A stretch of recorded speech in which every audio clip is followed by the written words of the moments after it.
Just a few housekeeping matters before we get underway and we introduce our speaker. This is a hybrid event, which means there are people here in the room as well as people online. And so the way in which we'll organise the discussion is to keep the mics closed and the chat closed until we come to the point in the discussion where we open it up for input from the online audience, and we'll take together questions and comments from people in the room with people online. And this event is co-organised with the Institute for Advanced Studies in the Humanities here at the University of Edinburgh, with RaceEd, which is the University of Edinburgh's network on the study of race, racialisation and decolonial studies, as well as with colleagues at the University of Lancaster in the Centre for Alternatives to Social and Economic Inequalities, who collaborate with us through the Identities Journal, Global Power, Identities, Global Studies in Culture and Power, which is one that I co-edit, so I should know the title. So a number of contributors, but that's because our speaker today works across a number of arenas. Professor Nicola Rollock is as an academic. She's a scholar, Professor of Social Policy at King's College at the University of London. She's a leading researcher in the area of race and racism, and has been a pioneer in the study of the ways in which I suppose a kind of an interaction takes place between class, between race, between inequality within institutional life. However, Nicola has a number of other hats. She's, in addition to a leading researcher and scholar, a public intellectual, somebody who has contributed to our broader understanding and knowledge of questions of race and racism over a period of time. In addition to being an advocate, somebody often involved in the policy process, somebody who works with individuals, groups, communities and the state in advancing a kind of racial literacy around topics of education, but also more broadly the experience of race and racism in Britain today. So it's a great pleasure to have you. So welcome from all of us. And we're here to discuss what you do in your spare time, which is write terrific books. In this case, The Racial Code, yes. Tales of Resistance and Survival, which we'll circulate a link to with a flyer after the event. And it's an interesting book because it's one which defies conventional academic scholarship. It seems to have gone out of its way to be valid in terms of telling stories which are anchored in research data, macro and micro. It's reliable in terms of these accounts are repeated over a period of time, but it's narrated in a way in which most academics struggle with because it's so well written. It's so well written, and it draws upon people's experiences and stories to offer what you call chronicles, counter-narratives, storytelling, to bring forward what otherwise might seem as sometimes impenetrable issues. Why did you approach it in that way? What was the rationale? Well, let me go back a step, if I may. First of all, thank you so much for hosting me today and all the logistics that went into behind the scenes to make today happen. So, just for context, for people who may not have read the book, it's about subtle forms of racism, so more implicit forms of racism, including racial microaggressions. And what I've done is I've gone back over the research evidence, data, government reports, and I've pulled all of that together and I've pulled out some key themes, pulled out some key themes from that data, from that evidence. So, for example, social class, applying for jobs, applying for promotion, but it's not just set in the employment arena. There are other things that go on that I'm sure we will come to, Nasir. And I've taken that approach, so I've crafted these stories, then I've included end notes back to the research evidence so that should the reader wish, they can delve deeper into the issues. And I've taken that approach because I think sometimes the way we communicate as academics can be a bit alienating. It makes sense to us, to other scholars, to students that we work with, and that's fine and necessary.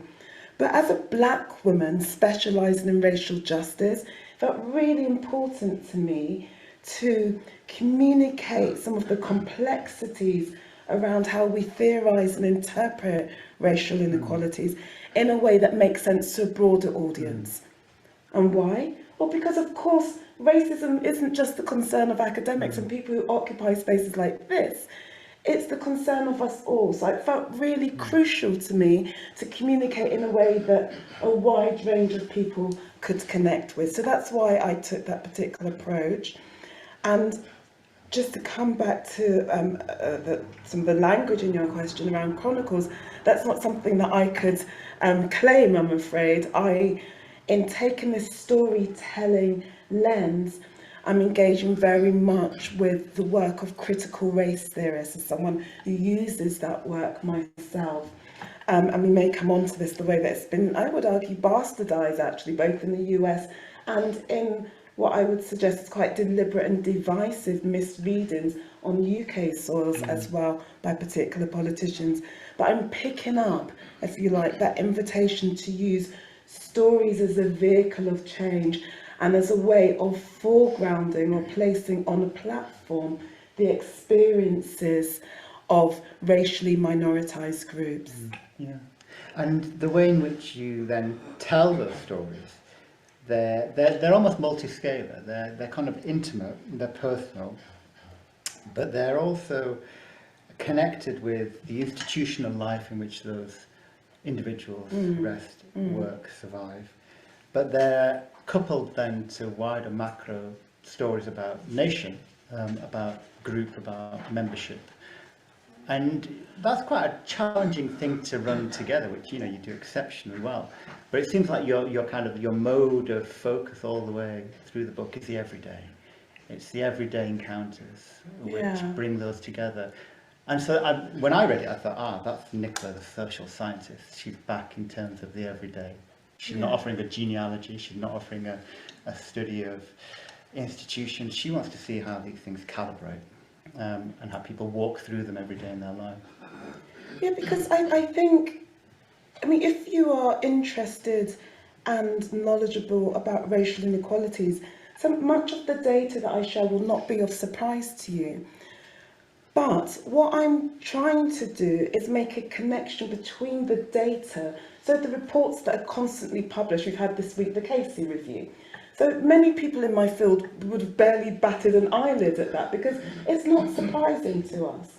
And certainly if we take a historical lens to that, we can see how there are moments of concerted attention or peaks when institutional racism, which is my area, so that's what I want to focus on, becomes named in the existence of the police, in this case the Met Police. So if we look historically, we can see their kind of peaks and troughs. You know, obviously one evidential clear peak was 93, 99, then the amendments that were made to the Race Relations Act, fast-tracked by the new Labour government. So we had a peak.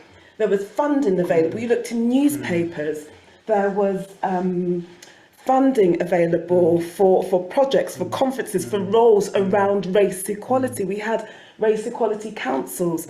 And then in around 2009, we had these key public figures, Trevor Phillip, then chair of the EHRC, the Equalities and Human Rights Council. We had the then Met Commissioner, we had the then Home Secretary, each stating that institutional racism had abated in various ways. It's abated. So we see these peaks and troughs. And I've been involved as a specialist advisor in the Home Affairs Select Committee, Macpherson Report, 22 years on. So we see these moments in terms of social policy and engagement. And I'm really interested in that. So I am interested in the macro. I'm interested in zooming out. So not in the busyness of I must respond to the case review as someone who is a former specialist advisor, but more of what does this tell us about how we do our business, or the business of racial justice? When we look, what do we learn? Because this is not news. So what's going on here? What does this tell us about the doing of policy, how we understand these issues, how they're interpreted, and to be very academic, how policy is enacted? But I'm also really interested in holding on, while we're holding on to that macro, that historical and macro lens, if you will, and thinking about the lived experience, which is a kind of word of the moment, but the experiences of racially minoritized group. Because I still have to eat. The children who look like me still need to go to school, whether or not the government of the day or policymakers of the day, or indeed our institutions of the day, agree that racial justice is a key issue. Whether or not that happens, people who look like me still have to thrive, still have to navigate those systems. And that's what I was really interested in the book, is trying to bring together the agency, if you will, of racially minoritized groups, and I mainly focus on black groups in the book, but of racially minoritized groups as they're doing their daily navigations and trying to survive, trying to get ahead in the workplace, against the landscape of institutional declarations of commitment to change. And I wanted to tease that together. But I mean, look, to be honest, this is very much how I think as well. That's how I think as a human being. That's how I think about life. That's how I think about myself personally when I give advice to friends. That's how I think. I'm thinking about the macro and the micro and navigating it. It's actually quite exhausting. So I do have to have moments of just having some very concerted downtime. But my final point to say in response to that I really was keen to underscore is that I believe we're quite racially immature in our analysis and thinking around race in the UK. In that the debates don't seem to advance very far before they regress into kind of divisive, name-calling, problematic kind of vitriol. And again, for people who are affected by these issues, it's incredibly frustrating. It takes a lot of energy. There's that additional labour that's involved. And what I wanted to do in the book was really, I used the word agency earlier, I wanted to drive home the ways in which people of colour are not sat on their backsides, as has been the implication by some policymakers, in the face of experiencing racism. No, that actually what they're doing, and it's not that we're either angels kind of flying through all of this gracefully, but we're thinking very carefully, often, and again, not everybody, but quite strategically, how do we manage this? How do we cope? There's a barrier. You don't just sit on your bottom and accept it. It's like, well, actually, I want the best for my child. I want to get promotion. So what do I do? How do I work past this? And I wanted to give that attention in the book because it's not something that we tend to focus on, the strategizing and the agentic responses from people of colour. And it comes through incredibly well throughout that the racial code, functions in a number of ways. And whilst it functions in a way in which maintains a kind of a racialised majority privilege, we might talk in terms of white privilege, it also is something that racially minoritized people are acutely aware of in their everyday navigation of life. And indeed, in a number of occasions with a number of characters, you bring this to life. Sometimes in ways in which made me laugh, other times in ways in which pained me because they strike a chord, and other times in ways in which I learned from because it was experience of black women, and my racialised experience and indeed the racialised experience of maybe people I've researched is different to that. And so the guide on surviving Babylon on page 43 is something that I think we should print out and pin to our walls. Would you like to maybe point out a few elements? Because I'm given your voice, I can read some if it's easier. But I might highlight a couple, and then it'll be interesting to hear your thoughts. So as I've said, I have taken a snapshot of different scenarios, kind of really commonplace scenarios in everyday life, and Surviving Babylon is in a chapter called The Meeting, the main focus of which is one of the key protagonists is a woman called Jennifer, a black woman called Jennifer, very senior, works for a leading auditor, and she is having dinner with someone, a colleague called Jonathan, who's also black.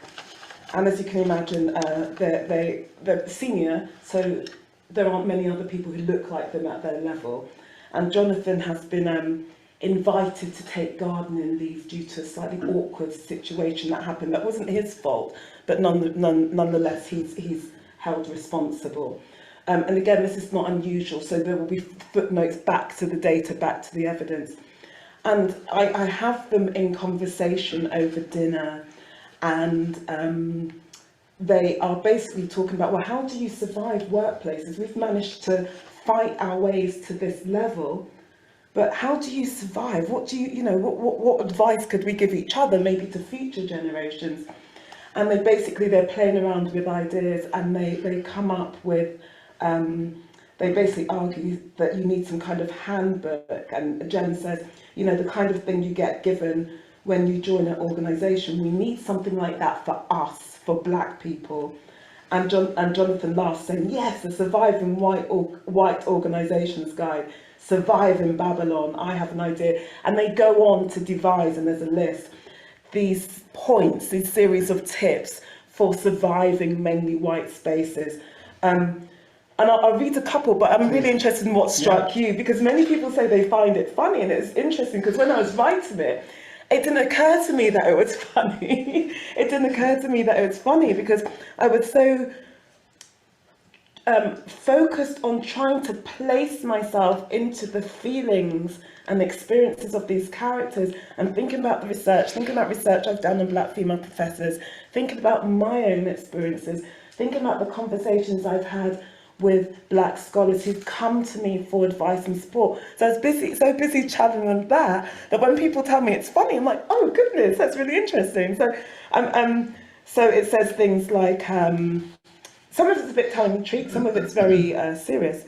So it starts off by saying, always keep an eye on the job market. You can't afford to get too comfortable in your job, and you should always understand your worth beyond your current employer. Develop a database of good employment lawyers. If they're your friends, even better, since it means you can have off-the-record chats if needed. If you must attend work social events, do not stay for more than 30 minutes. I can explain what I mean by that. Never share personal information. You can guarantee it will be used against you in the future. Learn to say a gracious way of saying, that was precisely what I said, or actually that was my idea at team meetings, without a bitter or weary undertone, because it's exactly the millionth time it has happened to you, and it's rarely happened to any of the white colleagues, and it goes on. But I'll let you pick up. So never leave your food unattended. Don't get it twisted. Dress down Friday doesn't mean you can rock up in your jeans and trainers like your white counterparts. Black women, don't be fooled into thinking that workplace gender initiatives for women have been designed for you in mind. And then, you know, the one which really had me rolling around on the floor.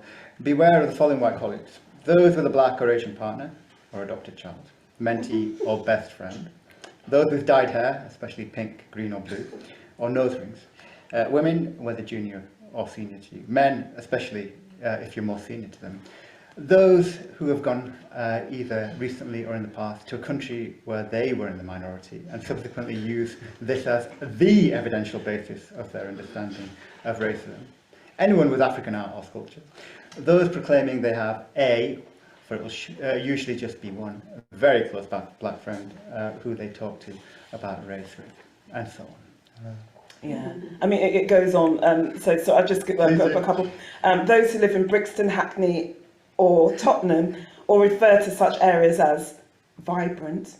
And those who congratulate you a little too effusively in response to some minor achievement, as if to suggest surprise and disbelief that you could do so well.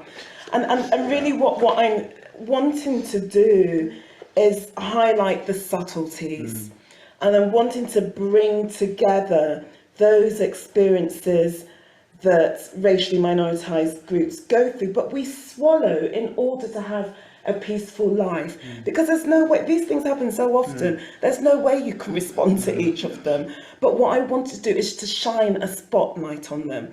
These are the things that make our experiences in the workplace uncomfortable. So this is why I say only stay 30 minutes at social events, not because of being unsociable personally, for example, but because there's a risk of being subjected to these types of things.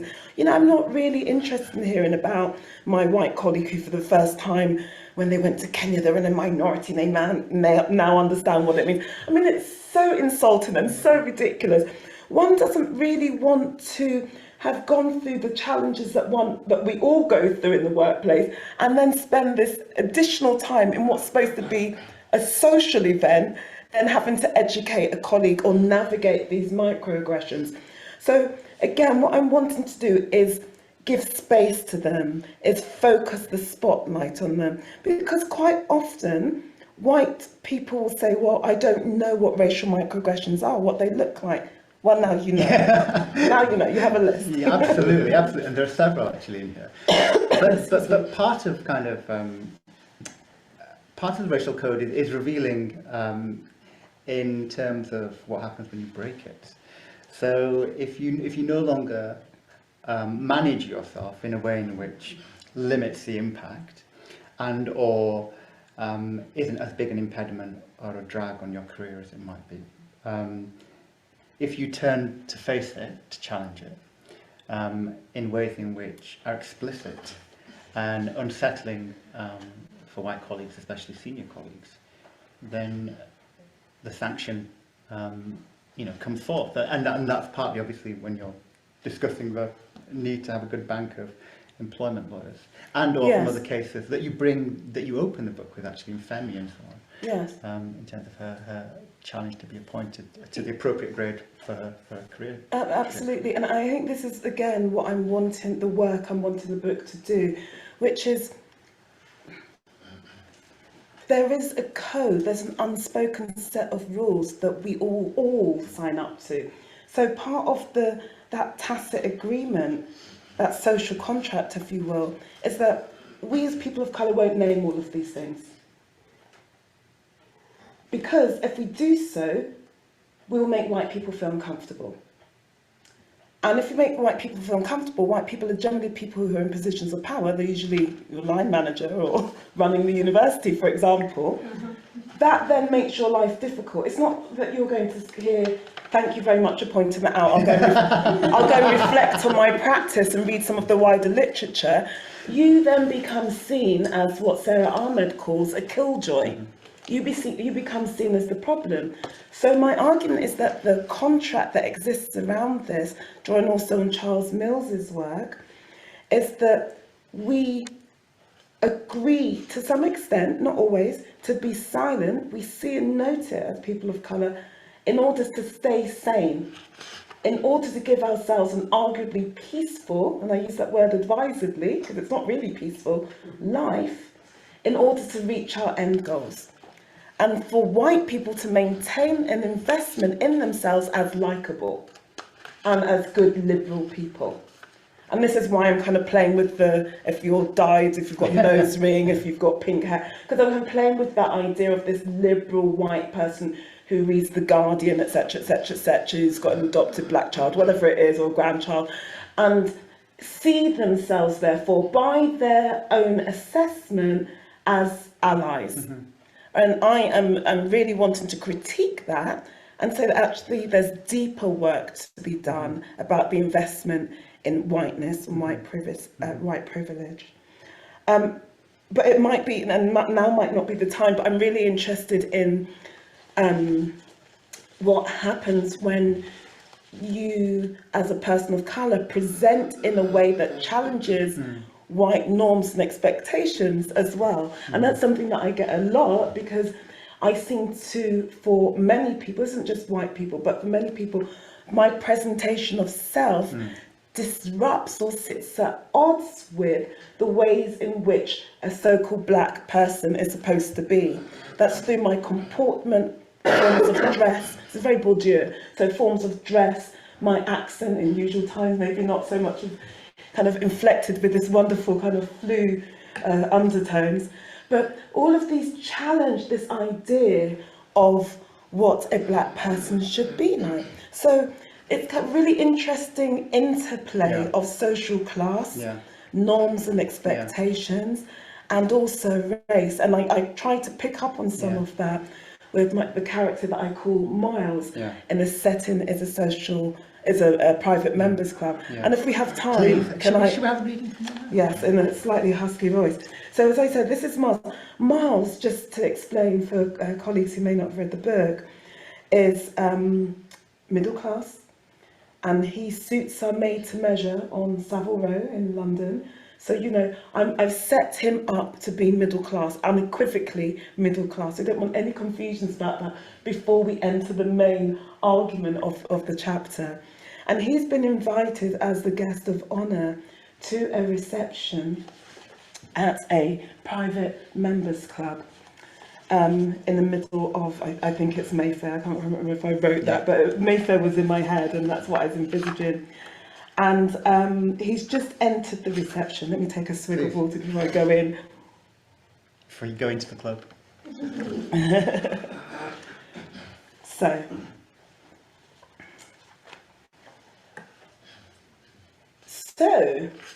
who do we have here then?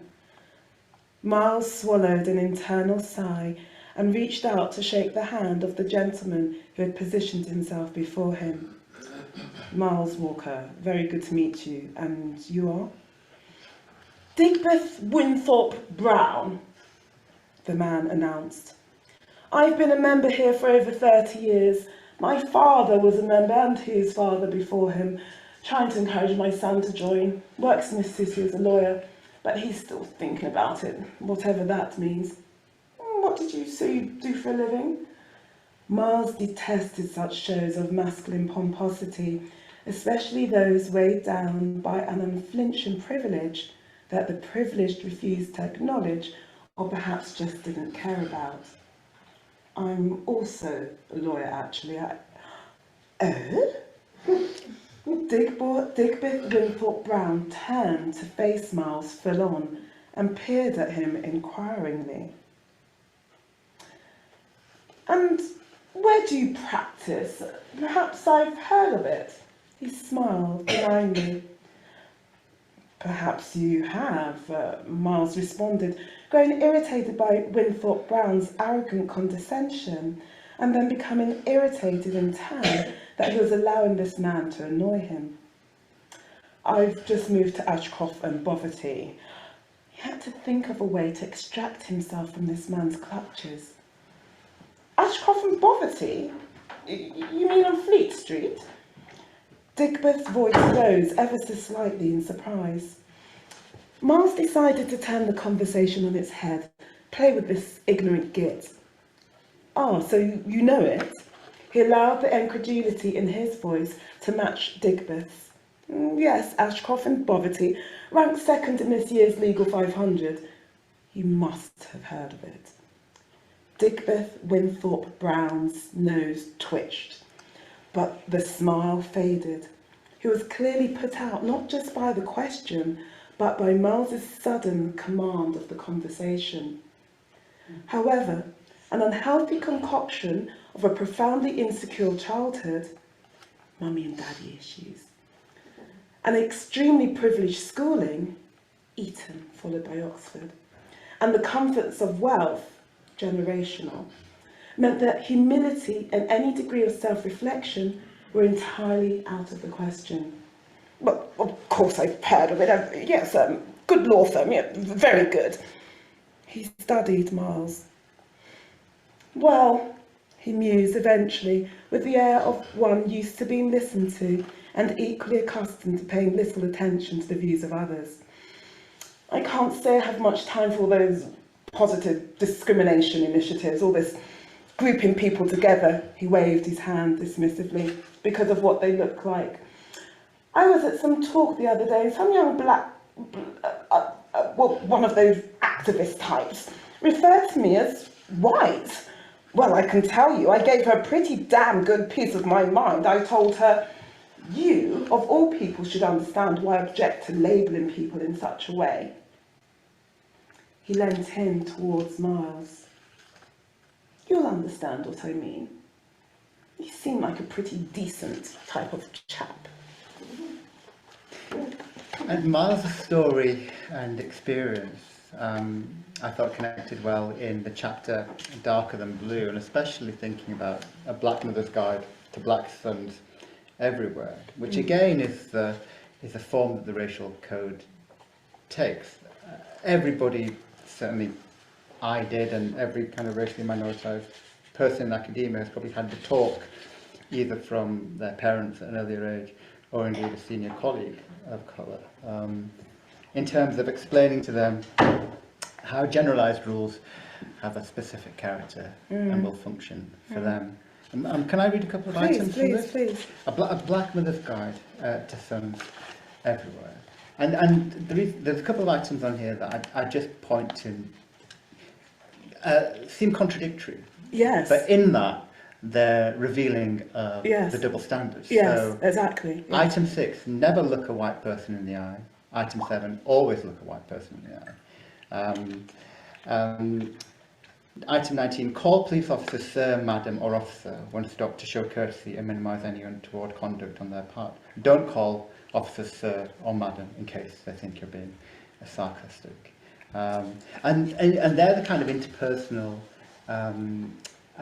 dialogues you might have with people in positions of authority, which come after having attempted to minimise your visibility.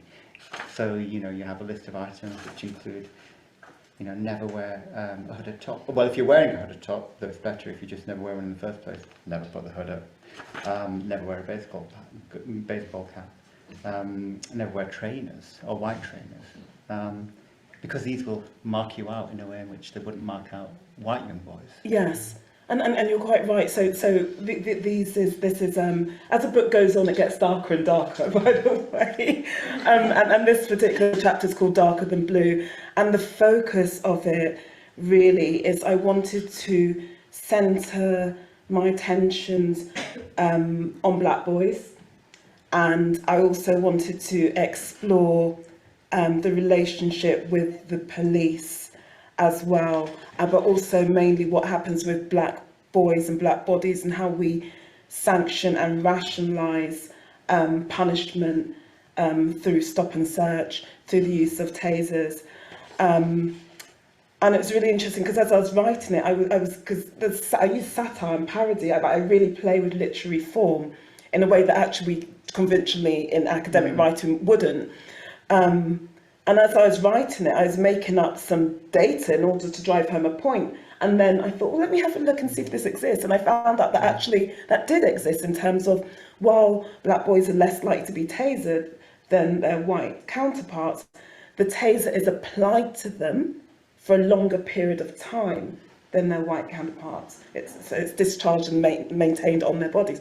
And I hadn't realised that was true because I thought I was writing something that was satirical. So this guide for black sons, I really wanted to play with this inherent contradiction, these rules that we learn as people of colour to navigate mainly white spaces.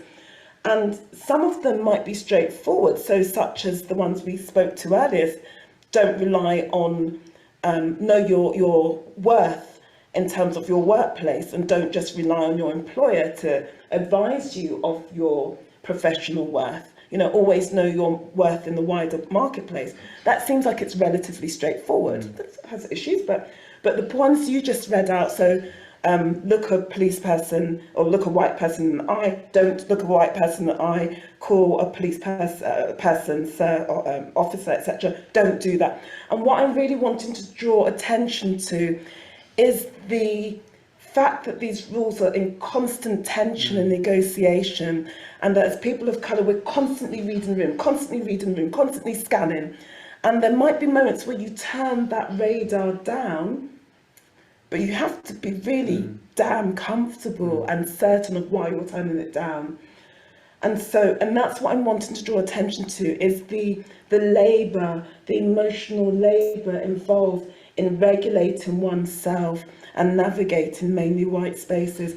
And in doing that, I'm inviting readers who are white to recognise that they don't have to do that on the basis of the colour of their skin. They might have to do it for other reasons, maybe being a woman, for example, but not on account of the colour of their skin. So the book is very much about, yes, highlighting certain things, but also I want to draw attention to the corresponding, if you will.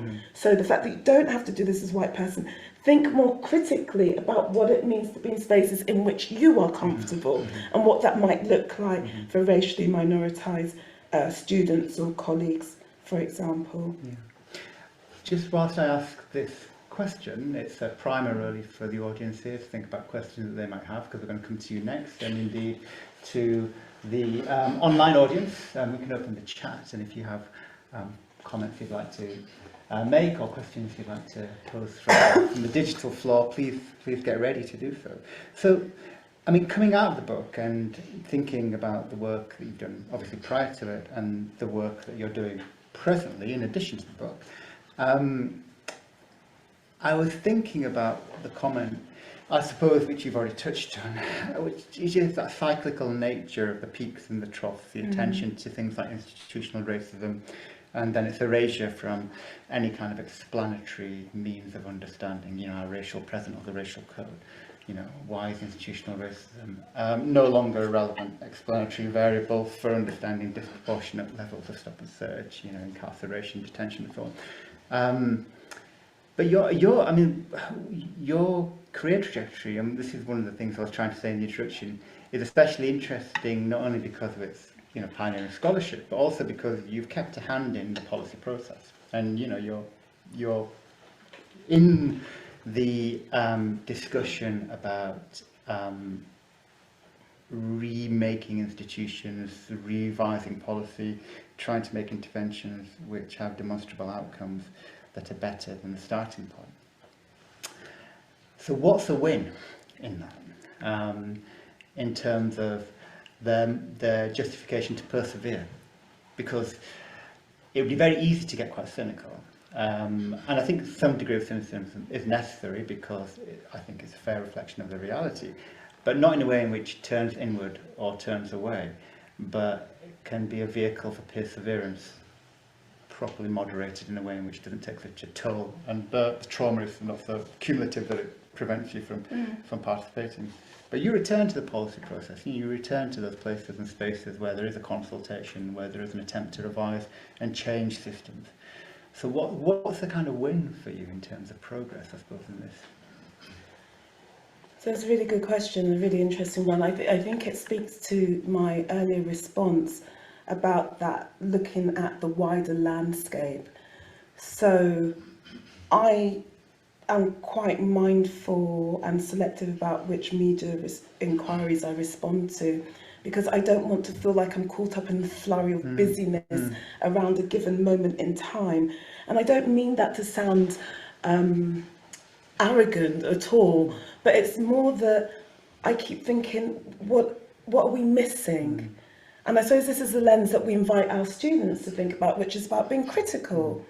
So this is happening at this moment of time. So if we were to this is kind of now teaching me, I want to draw things on whiteboards, but if we were to draw a line, and I've already indicated where Stephen Lawrence was murdered, we're coming up to 30 years this year since that happened.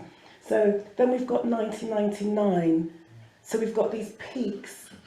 And then we've got some it kind of slightly goes down a little bit, but we've got some activity around 1999, 2000, around this period. And then it's kind of relatively even. And then we have 2009, and over on the other side of the water we have the election of our first black president. We have discourse around post-racial. We have the movement away from institutional racism here in the way that I described earlier. And then, and I'm obviously jumping, this is not kind of a historical guide too, but if we bring it forward, we have May 2020, murder of George Floyd, and, you know, then we had a peak, but it's really interesting who was peaking at that moment. And again, I think for me, I observed and was affected by by what Derek Chauvin did. but also as affected by the way in which white people responded to it, because the language that was being used was one of awakening. And so my analysis isn't just here at what's happening here, but I'm zooming out and thinking, why are you awoken, is that a word? Being awoken at this moment. What happened to yesterday? What happened to last week? Where were you? Because the data's not new. These issues aren't new. So that's where my analysis, that's where my analytical lens takes me. Is why are you responding like this at this moment? What does this tell me about you? And what does it tell us about you as a group of people responding in this way, when we have to also examine the socio-political context in which that so-called awakening is taking place? What do I mean by that? We were in May 2020, the majority of us, forced to be in our houses because of this global pandemic, likes of which none of us had experienced before. We were, I would argue, in a state of emotional vulnerability-sensitivity. Our normal networks and socializing was completely cut off from us. We maintained connections through laptops, through phones, through online video calls. In other words, my argument is that we were almost trained, blinkered, in the same way that horses are, blinkered to force ourselves to look at this moment in the eye. And for me, that feels a little bit disturbing, because I'm wondering, if we weren't in this global pandemic, how many white people would have been awoken to what happened? So if there's something slightly distasteful in my mind about that moment. And you're right, the question about cynicism, and I think is also one about how does one keep going in the face of this kind of analysis. Well, I think really I'm interested in how do we have a more sophisticated conversation around race. Now, and I don't say that in the way that we as academics would perhaps say, that it isn't just about having these wonderful intellectual conversations. It's actually the parameters, the rules of the conversation need to change. My commitment is quite clear. I want the experiences and outcomes of people who look like me to change. It's very straightforward. I want to know that if I put my child through school, both in exclusions, attainment, when they leave school, A-level, whatever it is they do, university, attrition after year one, the degree awarding, all of these things, employment 6 months after, where we have data, I want to be able to walk comfortably down the street knowing that my child, I don't have to fight for my child, do additional work for my child because they are black. So I'm very clear about what success looks like. But in order for that to happen, the nature of the debate, the terms of the debate need to be more sophisticated. We need to move away from this deficit model of thinking, which we still do, particularly in our academic institutions, bizarrely enough. And we also need to invite white people to think about these issues all the time, not just at the moments when an access and participation plan demands it, not just at moments when it's so-called on trend, but all the time as an integral part of strategic plans, as an integral part, I would argue, of line managers and their responsibilities and to staff, that actually this should be embedded. So cynicism, questioning, critical questioning, engaging with the data. If you've got black and minority ethnic staff in your university, understand the data that connects with their experiences. Don't prejudge, but know the context. I mean, it's likely that those members of staff are experiencing things that sit in line with that data. Be informed. And my final point, just so we can hand over the questions, is I'm always really interested, and I'm going to situate this for a moment, if I may, in a university context, given that's where we're having a conversation today. I have been really interested throughout the course of my career in the ways in which institutions prioritise some actions and relegate others to the sidelines. And with that, certain resources seem to appear as if by magic from nowhere to support those actions they deem deemed to have importance, and those other things remain in the sidelines, remain in the shadows. And for me, I think obviously there's a question about transparency in any organisation, but for me that undermines and sullies purported commitments to what is now called EDI. It's called Equal Opportunities when I started my career. But I also want to be clear, I'm also talking explicitly about racial justice, because I think racial justice has been obfuscated in the debates and the initiatives around EDI. Thank you. Well, all paths lead back to the racial code, available in all good bookstores and online. Thank you so much for the comments and the participation from the floor and from our online audience. Our thanks again to our sponsors, but most importantly, thank you so much to Professor Nicola Rollock for being with us and talking us through some of the key features of this important new book. Please join me in congratulating.